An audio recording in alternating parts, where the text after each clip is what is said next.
تو آبویسلی پاکستان کو اس پہ اعتراض تھا کہ جموں اور کشمیر تو ڈسپیوٹڈ ٹیریٹری ہے, لکھیے یہاں پہ Indian occupied Jammu and Kashmir, پھر تو ٹھیک ہے, لیکن اور پھر یہ تو ہم لینگویج مان ہی نہیں سکتے, تو صرف پہلگام لکھ کے چھوڑ دیا گیا. تو اب یہ بات تو کوئی اتنی ہر کوئی جانتا ہے کہ اس کی کیا امپلیکیشنز ہیں, جس کا مطلب یہ ہوا کہ افغانستان نے جہاں تک جموں اور کشمیر کے تنازع کی بات ہے اس میں بھی بھارت ہی کو اس کی پوزیشن کو تسلیم کر لیا ایک لحاظ سے. گو کہ افغانستان کا تاریخی اعتبار سے ٹریڈیشنلی آپ کہہ سکتی ہیں کہ پرو پاکستان بھی نہیں لیکن پرو انڈیا بھی نہیں, انہوں نے کوئی نیوٹرلی پوزیشن لیا ہے کبھی. مجھے یاد پڑتا ہے کہ مولوی جو ملا عمر تھے انہوں نے ایک زمانے میں کشمیر کے حق میں بیان دے دیا تھا, جو کہ طالبان کے ہی امیر المومنین تھے, لیکن اب دیکھیے کہ تعلقات کی نوعیت کہاں پہ آ گئی ہے کہ اب افغانستان جیسا ملک جو ہے وہ ایک اس فارمولیشن سے تو یہی اندازہ ہوتا ہے. اس کے آگے پھر بعد میں کہتے ہیں کہ both sides unequivocally condemned all acts of terrorism emanating from regional countries. اب دنیا بھر تو یہ کہہ رہی ہے کہ جو اس وقت ساؤتھ ایشیا میں جو اس وقت دہشت گردی ہے وہ تو افغانستان سے نکل رہی ہے نا, وہیں پہ سیف ہیونز ہیں. باقی کون سے ایسے ریجنل کنٹریز ہیں جہاں سے افغانستان اور بھارت میں دہشت گردی ہو رہی ہے؟ آبویسلی انہوں نے یہاں پہ کنٹریز کا لفظ استعمال کیا, کنٹری کا نہیں کیا, تو اسے مطلب تھوڑا سا اس کو ابہام مبہم رکھنے کی کوشش کی ہے, لیکن اشارہ ان کی پاکستانی کی جانب تھا. اچھا آگے چلیے, آرٹیکل جو پیراگراف 4 ہے وہ بھی بڑا انٹرسٹنگ ہے کہ the Afghan foreign minister reiterated the commitment that the Afghan government will not allow any group or individual to use the territory of Afghanistan against India. مطلب ہم تو پچھلے کئی سال سے ہی جب سے آئے ہیں طالبان, اس سے پہلے بھی طالبان کی حکومت سے خاص طور پہ ہم یہی مطالبہ کر رہے ہیں نا کہ جو ٹی ٹی پی ہے اور دوسری ملیٹنٹ آرگنائزیشنز ہیں جو پاکستان کے خلاف کاروائیاں کرتے ہیں ان کو آپ روکیے. اگر کیا ہی اچھا ہوتا کہ وہ یہاں پہ یہ کہنے کی بجائے کہ Afghanistan against India against any other country کہہ دیتے تو بہت اچھا ہوتا, لیکن انہوں نے صرف بھارت, میں سمجھ سکتا ہوں کہ چونکہ بھارت میں ایشو ہو رہا ہے, یہ مشترکہ اعلامیہ بھارت پہ وزٹ ہو رہا ہے تو اس کو بھارت اسپیسیفک رکھا گیا, لیکن افغانستان کو چاہیے تھا کہ تھوڑا سا اپنی کمٹمنٹ دوسرے ممالک کو بھی دے دیتا نا آپ. اور اس سے دیکھیے کیا نتیجہ نکلتا ہے. بھارت کا یہ نیریٹو ہے کہ جو اینٹی انڈیا بقول ان کے ٹیررسٹ آرگنائزیشنز ہیں انکلوڈنگ جیش محمد, LET, یہ بھی ان کی پناہ گاہیں ہیں افغانستان میں. اب تو انہوں نے ذرا کم کر دیا نا یہ کہنا, لیکن ان کی ٹریڈیشنل پوزیشن یہ رہی ہے جب سے طالبان آئے ہیں کہ LET نے بھی اور جیش محمد نے اپنے جو ہیڈ کوارٹرز ہیں وہ افغانستان شفٹ کر دیے ہیں. تو اب یہ کمٹمنٹ دی جا رہی ہے افغانستان کی جانب سے کہ ہم LET, لکھا تو نہیں ہوا یہاں پہ لیکن اس کا مطلب یہی ہے کہ جو بھارت کے خلاف ٹیررسٹ آرگنائزیشنز ہیں, تنظیمیں لائک LET یا جیش محمد, ان کو ہم افغانستان کی سرزمین سے آپریٹ نہیں کرنے دیں گے. تو یہ بھی ایک انٹرسٹنگ یہاں پہ, کاش کہ جب وہ کہتے کہ ہم کسی ملک کے خلاف نہیں ہونے دیں گے افغانستان کی سرزمین, تو پھر بڑا اچھا ہوتا. جو ہمارے کنسرنز ہیں TTP وغیرہ کے خلاف یا اور, تو وہ بھی ذرا اس میں کور ہو جاتے, لیکن ایسا نہیں ہوا. ایسی نیت ہی نہیں ہے تو انکلوڈ کیسے کر سکتے ہیں؟ ایبسولوٹلی, یہ بڑی عجیب سی بات ہے کیونکہ ہم یہ توقع رکھتے ہیں. اور شاید دیکھیے ایک معاملہ آ جاتا ہے اس میں کہ TTP کی جانب وہ اوبلائزڈ ہیں, LET کو تو شاید وہ دہشت گردی یا جیش محمد کو دہشت گرد تنظیم مانتے ہوں, لیکن افغان کی جو طالبان حکومت ہے وہ TTP کو دہشت گرد تنظیم نہیں مانتی. یہ بڑا معاملہ ہے نا, کیونکہ ایک تو جو جدوجہد ان کی ہے اس میں TTP نے ان کا ساتھ دیا ہے جی, اور دوسرا یہ ہے کہ وہ TTP کے جو, کیونکہ فتنۃ الخوارج ہے نا سارے, وہ اس بات پہ اب TTP کا جو دیکھیے افغانستان کی جہاں تک کہ طالبان کی جو جدوجہد ہے وہ بالکل جائز تھی, میں اس کو دیکھتا ہوں اس طریقے سے ہی، کیونکہ ایک فوراً طریقے سے امریکنز آئے، انہوں نے جس لانچ کیا ان کو، ٹھیک ہے وہ ٹیرر کی جو کارروائی ہوئی، لیکن بہرحال ان کے اگر آپ دیکھیے تو ایک ان کی جد و جہد تھی کہ ہم فوراً آکوپیشن کے خلاف جد و جہد کر رہے ہیں. صحیح. وہ یہ نہیں تھا کہ ہم اپنے ہی لوگوں کے خلاف ہیں. ٹی ٹی پی تو یہاں پہ اپنے ہی ملک کے اندر ایک فساد کریٹ کر رہے ہیں، تو دو صورتحال مختلف ہیں. لیکن افغانستان کا معاملہ یہ ہے طالبان کا کہ وہ ٹی ٹی پی کو دہشت گرد تنظیم نہیں گردانتے. وہ کہتے ہیں کہ جی یہ تو آپ کا معاملہ ہے، آپ اس کو خود سالو کیجیے. صحیح. تو یہ چیز جو ہے وہاں پہ ایک پرسپیکٹو تبدیل ہو جاتا ہے، because they are beholden to the T T P. تو اس لیے وہ ان کے خلاف وہ کارروائی نہیں کر سکتے یا کرنا نہیں چاہتے. لیکن ہمارے لیے تو بہت بڑا مسئلہ ہے نا. ہمارے تو دیکھیے نا فساد کریٹ کر رہے ہیں ہمارے ملک میں. یا تو یہ ہے نا کانسٹیٹیوشن میں جو کچھ ہے اس طریقے سے آپ آگے بڑھیے، الیکشن میں حصہ لیجیے، کوئی آپ کو روکتا تھوڑی ہے. لیکن آپ ملک میں فساد برپا کریں گے، دہشت گردیں گے، تو ہم کس طرح برداشت کر سکتے ہیں؟ بالکل. اور بار بار ہم آپ کو کہہ رہے ہیں لیکن آپ بازی نہیں آ رہے اپنی حرکتوں سے، ایکٹیویٹی سے. تو ہمارے لیے ایک مشکل تو کریٹ ہو جاتی ہے. اسی طریقے سے جو ہے ایک لاسٹ پوائنٹ جو اس پہ امپورٹنٹ ہے، اس میں آخر میں وہ بڑا اپریشیٹ کرتے ہیں متقی صاحب افغانستان کی حکومت کو کہ آپ نے ہمیں بڑا ہیلپ کیا، crucial material aid the to address the urgent needs of forcibly repatriated refugees in Afghanistan. جو پاکستان زبردستی یہاں سے مہاجرین کو نکال رہا ہے، تو اس پہ جو بھارت ہماری ہیلپ کر رہا ہے، ہیومینیٹیرین اسسٹنس دے رہا ہے، تو اس کو ہم بڑا اپریشیٹ کرتے ہیں. صحیح. تو یہ لفظ جو فورسیبلی ریپیٹریشن ہے نا، یہ بڑا انٹرسٹنگ ہے. اب پاکستان کیا کرے؟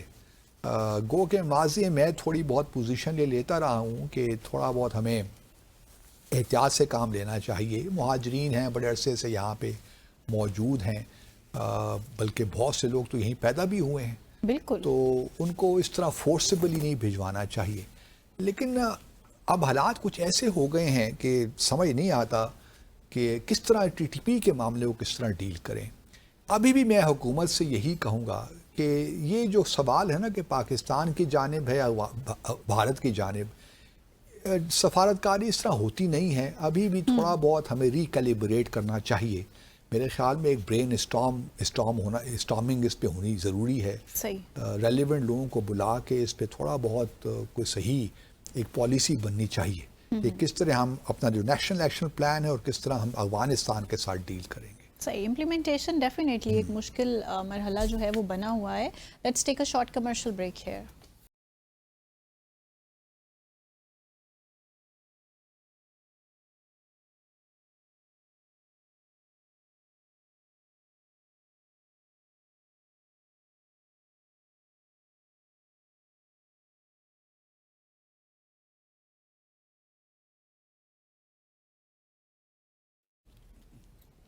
Welcome back after the break.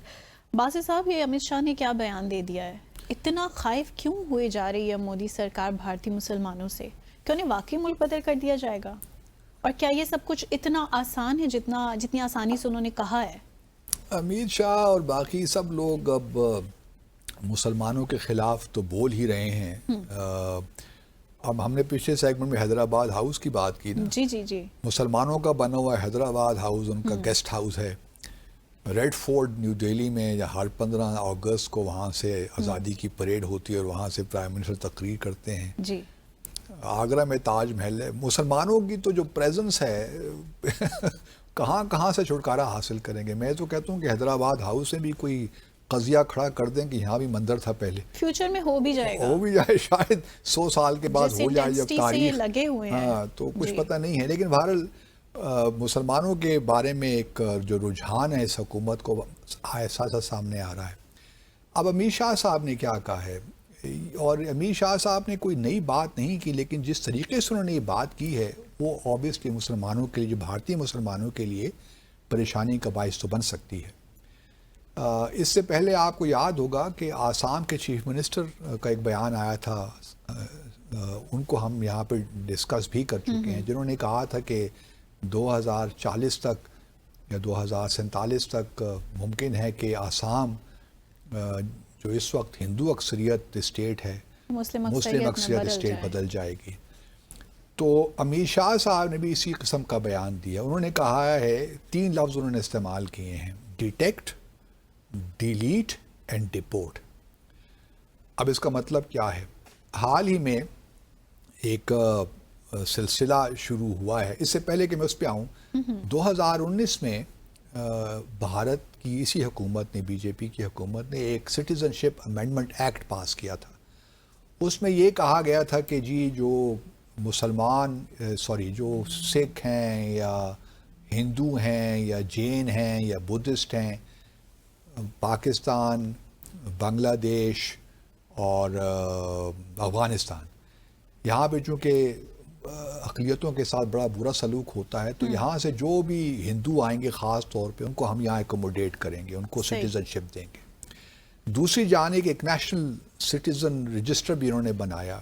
اس کے مطابق جگہ جگہ خاص طور پہ آسام، ویسٹ بنگال اور باقی جہاں پہ مسلمانوں کی تعداد زیادہ ہے، وہاں پہ اب یہ کہہ رہے ہیں کہ جی آپ یہ پروو کیجئے کہ آپ بھارت کے سٹیزن ہیں.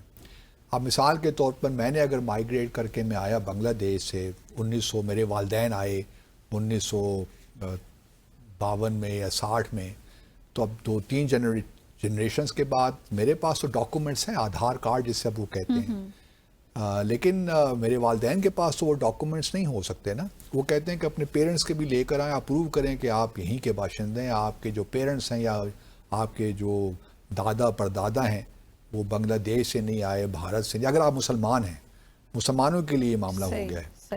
تو اب معاملہ کچھ یہ ہوا ہے کہ ساتھ ساتھ چونکہ اب الیکشنز میں آہستہ آہستہ ہم دیکھ رہے ہیں نا، 2014 سے جو گراف ہے بی جے پی کا وہ گر تو رہا ہے نا. جی.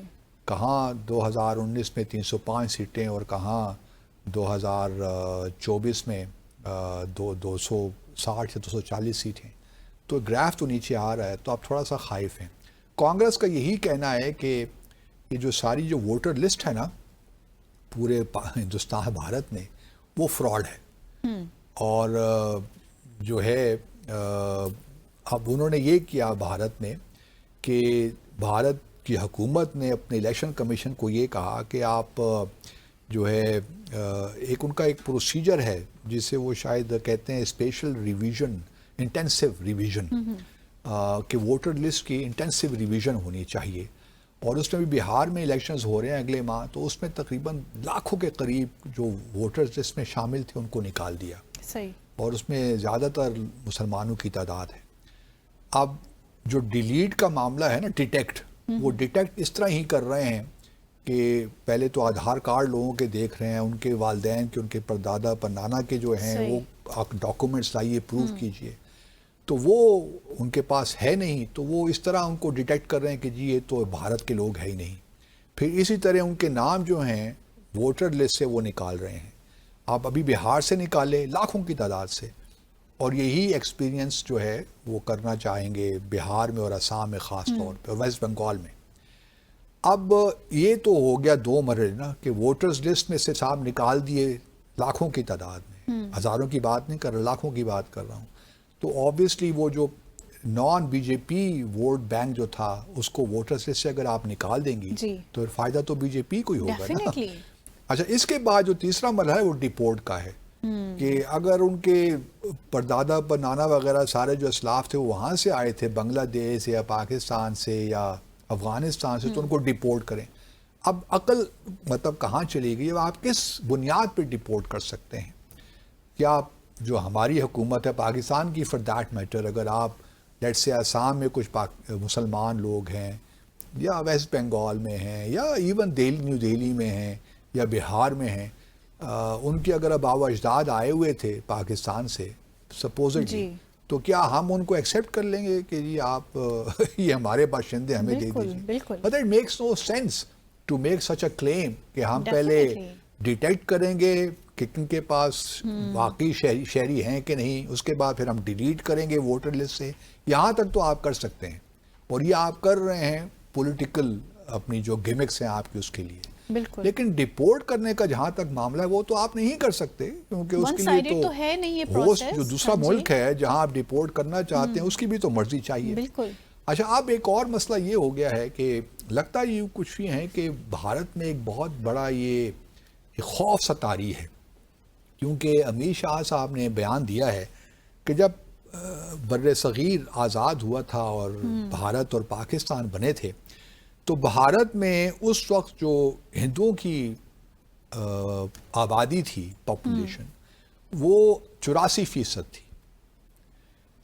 اچھا، یہ 84% جب بھارت آزاد ہوا تھا، جو کہ 2011 میں 79% ہو کے رہ گئی، یعنی کہ اس میں کتنی کمی ہوئی؟ 4-5% کی کمی ہو گئی۔ جی، اور مطلب یہاں پہ یہ ہے کہ 4-5% کمی ہو گئی ہندوؤں کی بھارت میں، تو وہاں مسلمانوں کی تعداد جو بھارت بننے تک ان کی تعداد تقریباً 9.8% تھی، تو آج وہ 14 سے زیادہ ہو گئی ہے، 15% ہو گئی ہے۔ صحیح۔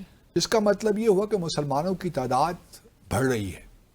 ان کا کہنا یہ ہے کہ یہ تعداد جو مسلمانوں کی میجورٹی ہو رہی ہے کچھ اسٹیٹس میں، خاص طور پہ آسام، ویسٹ بنگال اور 2-3 اور بہار وغیرہ میں بھی اگر آپ کر لیجئے، تلنگانہ وغیرہ میں بھی، جہاں حیدرآباد جو کیپٹل ہے، تو یہاں پہ اگر مسلمانوں کی تعداد بڑھ رہی ہے تو اس کا ریزن یہ نہیں ہے کہ وہاں مسلمانوں کا گروتھ ریٹ زیادہ ہے۔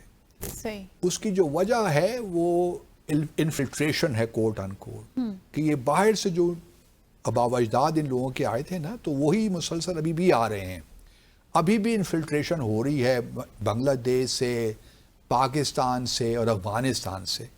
تو اس وجہ سے مسلمانوں کی تعداد بھارت میں زیادہ ہو رہی ہے، صحیح۔ اور یہی وجہ ہے کہ وہ ڈیٹیکٹ، ڈیلیٹ اور ڈپورٹ والا جو انہوں نے نعرہ لگایا ہے۔